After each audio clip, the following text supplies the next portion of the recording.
নমস্কার বন্ধুরা। আজ সকালবেলা উঠে ঘুম থেকে উঠে দেখলাম মেয়ে একটা ভিডিও ছেড়েছে, সেটা দেখে খুব ভালো লাগলো।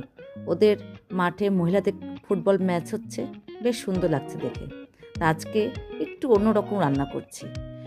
রান্না করছি ইলিশ মাছের মাথা দিয়ে পেঁপে আলুর ঝোল। এটা প্রথমবার রান্না করছি, দেখি কেমন লাগে খেতে। একটুখানি আদা বাটা, আপনার জিরে বাটা আর লঙ্কা বাটা, একটু টমেটো বাটা দিয়ে মশলার পাতলা ঝোল করছি। এরপরে আমি একটু ধনেপাতা ছেড়ে দিচ্ছি। খেয়ে দেখেছি অদ্ভুত লাগে কিন্তু এটা খেতে।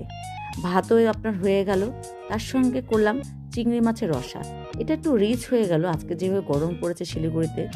তবেও দেখবেন আমরা একটু মশলাদার খেয়ে অভ্যাস তো, আমাদের একটা পাতলা ঝোল হলে আরেকটা একটু মশলাদার না হলে খেতে পারি না। মশলাটা খাবো না, খালি চিংড়ি মাছটা উঠিয়ে নিয়ে খাবো।